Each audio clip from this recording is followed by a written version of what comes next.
I am making a really classic roast chicken with schmaltzy potatoes. This is something that I love to make. It's one of my most favorite dishes, and it couldn't be easier. I mean, you really just need chicken and potatoes. I add some salt and some olive oil and onion and herbs, but it's really very basic. I start with potatoes, and I'm gonna probably cut up 2 of these potatoes, and I think these are called, I don't think they're Idaho potatoes, I think they're called Eastern potatoes. I bought a 5-pound bag of them, and they're great to have right now. Oops. And you can see I'm using a mandolin because I love using a mandolin. I mean, look how perfectly sliced all of these potatoes are. You could also use a sharp knife, but this really works well for me. So here are my potatoes, and what I'm going to do is take a skillet and put a little bit of olive oil in, just enough to coat the bottom. And I'm going to layer my potatoes. And I'm going to build some layers. Stacy sent a request to be in live. Oh, okay, sure.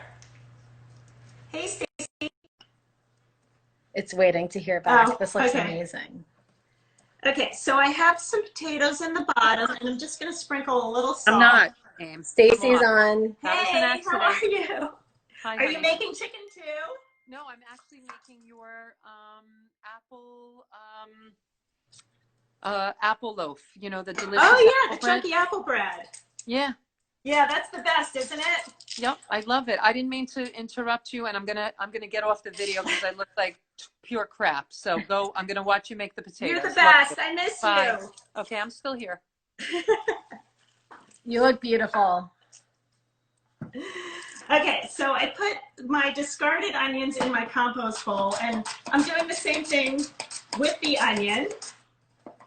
Really nice thin strips. And I'm going to put that on top of the potatoes. And you know, you could use garlic, you could use any kind of onion type thing. Shallots, red onion. I just happen to have this. And then I'm going to put some more potato on top. Probably just one more. But here's the trick.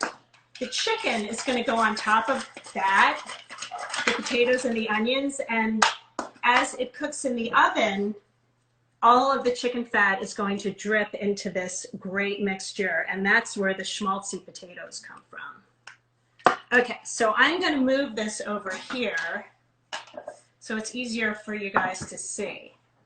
So I have my potatoes arranged, and now I am going to sprinkle with a little salt and drizzle with a tiny bit more olive oil, mostly on the edges, because I'm going to put the chicken on top, and sometimes the schmaltziness in the chicken doesn't get into the corners. It usually does, but just to be safe.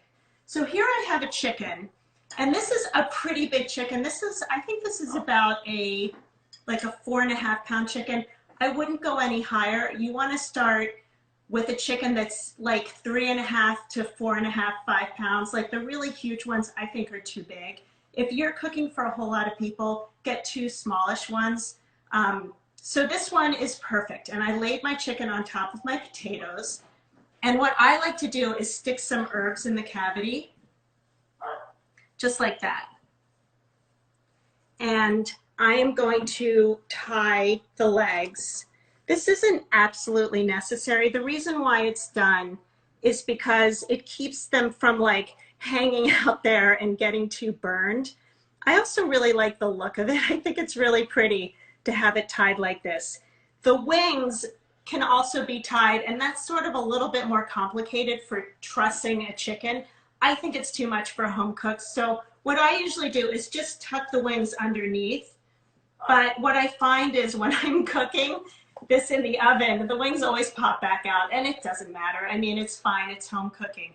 So I'm gonna go wash my hands because I touched chicken. Come with me.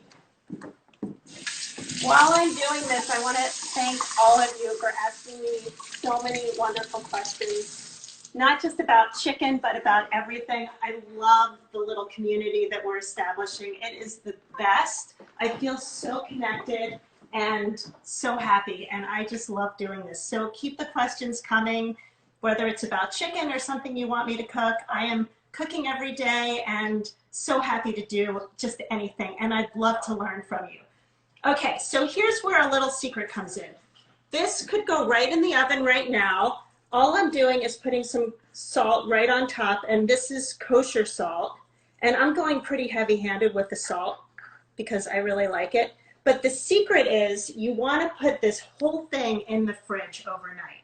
So this would be dinner for tomorrow night. And what happens is the refrigerator, the cold air, and it's uncovered in the refrigerator, and the cold air, it just sort of like dehydrates the outside of the chicken a little bit, or cures it, and it makes it really, really crispy when it cooks in the oven. So I'm gonna put this aside because I made another chicken and it's in the oven right now, and I wanna take it out and show you what it looks like. Fingers crossed it looks okay. Caroline Roush is wondering if you'll do a bolognese. Ooh, I'd love to do a bolognese, absolutely. You got it. Do you have a good bolognese recipe for me? Okay, this looks amazing. Katie, can you get some of like the bubbly potatoes, the schmaltzy potatoes Yeah, I right wish here? you could smell this right now. It's This is unreal. like exactly what you want. So I have been cooking this chicken for about an hour and 15 minutes, and I'm gonna temp it. This is called a thermopen. It's an instant thermometer, and what's really interesting is the second you pull this open, this is the temperature inside my kitchen. So I'm gonna stick it right in here. Stacy's wondering what temperature you cooked it and for how long. Well, I'm checking it right now, and the temperature should be between, the temperature for chicken should be at 165. That's when it's done, and this chicken is at 171, so it's definitely done. And you wanna stick it in, you don't want it to touch the bone. Actually, it's 173, it's really done. You want to put the thermometer in the thickest part of the chicken. So between the thigh and the leg is really where you want it. This chicken is totally done.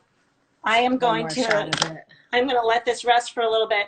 I want you to know I'm making 2 chickens today, but it will all get eaten. Nothing goes to waste in this house.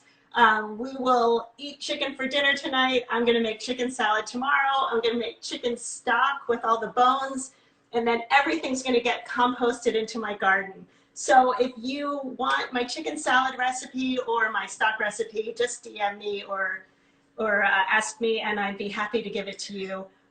Real quick, Stacy is wondering what oven temperature and how long you cooked the chicken. I cooked the chicken at 450 degrees. And I cooked it for about an hour and a half. And I'm going to publish this recipe right into my feed, so you can all make chicken right now.